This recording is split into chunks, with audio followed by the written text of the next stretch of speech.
بسم الله الرحمن الرحیم. دوستانو په اف سمارټ ټیکنالوژي یوټیوب چینل کې تاسو ته ښه راغلاست وایم.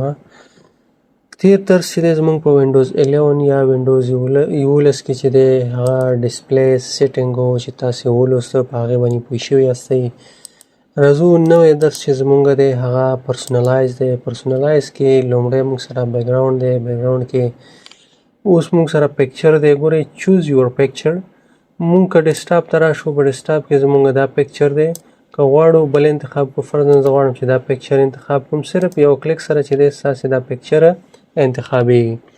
همدارنګه که چېرته راځئ دا انتخابوئ، صرف کلیک کوئ، تاسې سره به هغه پکچر انتخابېږي.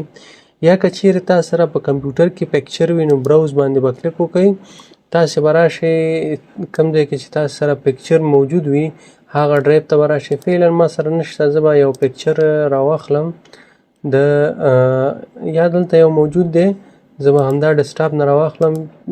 براوز ته راځو، ډیسکټاپ ته راځو، دغه پکچر دی موږ سره، دا به انتخاب کړو. تاسې وګورئ موږ سره چې دی دا پکچر راغی. نو په دې طریقې سره تاسې کولی شئ چې هر یو پکچر ستاسې په کار وي، هغې کلیک کوئ، هغه پکچر به په ډیسکټاپ باندې راځي. بیا په دې کې یو بله موضوع هم ده، که زه دغه پکچر انتخاب کړم، دلته چوز ا فټ ته راشو، دا اوس فیل دی مکمل. که زه د فیل په ځای ورته فټ ووایم، ګورئ دلته خواوشا چې دی لږ تغییر یې وکړ، دلته تور کلر راغی. همدارنګه لیفټ سایډ نه بل سایډ نه که چېرته راشو دا سټرچ واخلو، دا عکس موږ سره لږ غټ دی. زه به یو کوچنی عکس راوړم، فرضاً دا عکس انتخابوم او د دې عکس نه زه یو سکرین شاټ اخلم د پرنټ سکرین په واسطه. پرنټ سکرین په واسطه مې واخیسته، دا زه پینټ پروګرام کې اوس پیسټ کوم، کنټرول وي سره مې پیسټ کړ او را به شو د دې دا سایز چې کوم دی زیات دی، دا به داسې لږ راکم کړو یا به یې کرپ یې کړو یا به یې ریسایز کړو، کومه چې ستاسې خوښ وي. که کرپ کوئ هم کولی شئ، فرض مثال دی کې خپل د خوښې دغه سهار اخلئ، کرپ باندې کلیک وکړئ، هماغه به پاتې شي او دا سیف کړئ ځان سره. سیف باندې کلیک وکړئ، فرضاً دا په ډیسکټاپ باندې سیف کوم. اوس دا عکس تاسې کولی شئ چې په دې طریقه هم وکړئ چې رایټ کلیک ورباندې وکړئ، سیټ از ډیسکټاپ بیکګراوند یې کلیک کړئ، دا عکس مو راوړه.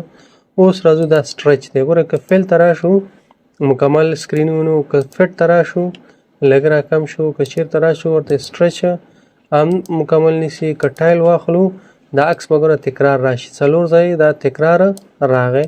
همدارنګه که سنټر واخلو دا عکس به چې دی په دې سنټر کې راشي ځکه وړوکی دی. همدارنګه که ورته سپین دا عکس به چې دی مکمل سکرین ونیسي. بله خبره دا کې که چېرته تاسې غواړئ دې ته یو رنګ ورکوئ د عکس په ځای، نو دې ځای نه کولی شئ چې تاسې ډیسکټاپ ته یو رنګ انتخاب کړئ. هر یو رنګ چې ستاسو خوښ وي صرف کلیک ورباندې کوئ، هغه رنګ به راځي. کسټم کلر کې چې دی ستاسې خپل د خوښې رنګ ورکولی شئ، دې ځای نه ډارک مود ته اړولی شئ یا لږ یې کمولی شئ داسې. همدارنګه مور کې چې دی هم تاسې کولی شئ RGB کلر دی او بل HSV کلر دی. RGB کې ریډ ګرین بلو دی، تاسې کولی شئ چې دې کې فیصدي ورته وټاکئ. فرض مثال زه ورته چې ریډ کلر دی 90% شي، دا د 60% شي ګرین، او دا د فرض مثال دا د شي 99%. ګوره دلته موږ ته یو نوی کلر یې جوړ کړ. که ډن باندې کلیک کړو هغه کلر به دلته موږ ته راشي. بیرته راځو دلته د پکچر سره چې دی سالډ کلر دی، دا کلر هماغه کلر چې اوس موږ ولوسته همدغه دی. همدارنګه چې بل کوم دی هغه سلایډ شو ده. سلایډ شو څه کار کوي؟ ته غواړې یو پکچر انتخابوې، د عکسونو یو فولډر دی در سره، فرضاً زه راځم دغه ډیسکټاپ باندې دا 2 عکسونه دي، دا به زه یو فولډر کې واچوم. دې ځای نه به کنټرول شفټ ان سره یو فولډر جوړ کړو چې دا شارټکټ تاسې لوستی و، پوهېږئ ورباندې، دا مې دې کې واچول. نیو فولډر 2 په نوم دی، زه همدغه فولډر راوړم. براوز سره ځو ډیسکټاپ ته او نیو فولډر 2 دا به انتخاب کړو، چوز ا فولډر. اوس دې کې چې دا عکسونه دي همدغه بدلېږي، چینج پکچر ایوري.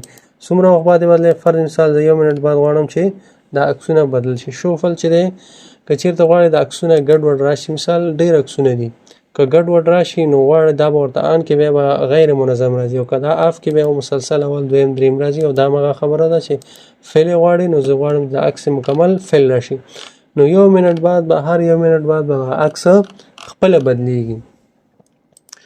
دا زمونږ بیکګراوند بیکګراوند مولو سګورې دا عکس چې دی بدل شو ځکه موږ ورته ویلو یو منټ بعد دې بدلیږي.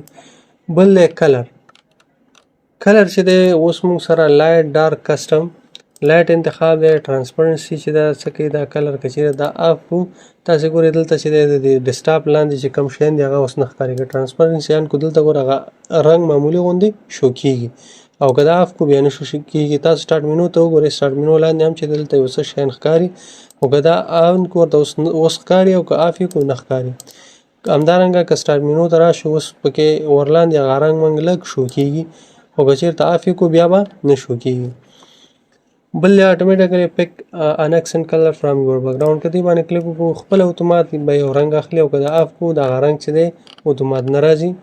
دې ځای نه ریسنټ کلر نه هم ته کولی شي یو رنګ چې دی څه کې انتخاب کړي. د دې سټارټ مینو دپاره ګوره موږ دا رنګ انتخاب کړی سټارټ مینو وغیره کې چې دی دغه رنګ به راځي. تاسې دلته وګورئ فرض مثال د موږ انتخاب کړی دا رنګ راغی. همدارنګه که چېرته راشو وینډوز کلر انتخاب کړو د وینډوز دپاره به چې دی هماغه رنګ راځي. مثال فرضاً زه راځم دې ځای نه دغه کلر انتخابوم کله چې موږ یو وینډوز اوپن کړو دلته وګورئ دا رنګ راغلی.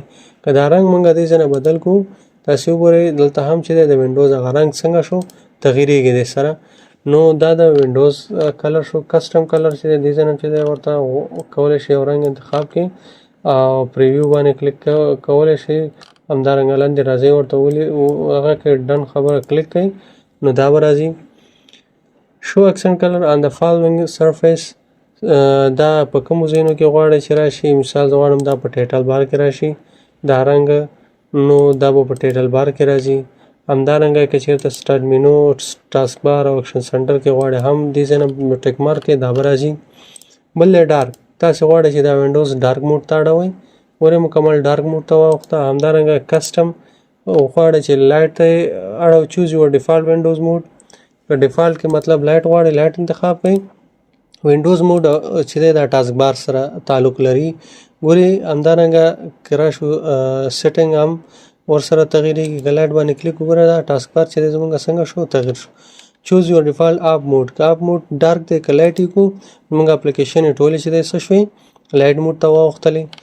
نو دا زمونږ د نن ورځې درس هیله ده چې تاسې ورباندې پوه شوي یاستئ. انشاءالله آینده کې به چې کوم دی مونږ لاک سکرین وایو او ورسره به تیمز وایو. ویډیو لایک کړئ د ملګرو سره شیر کړئ او چینل سبسکرایب کړئ تر څو زمونږ نوې ویډیوګانې تر تاسې در ورسیږي. مننه.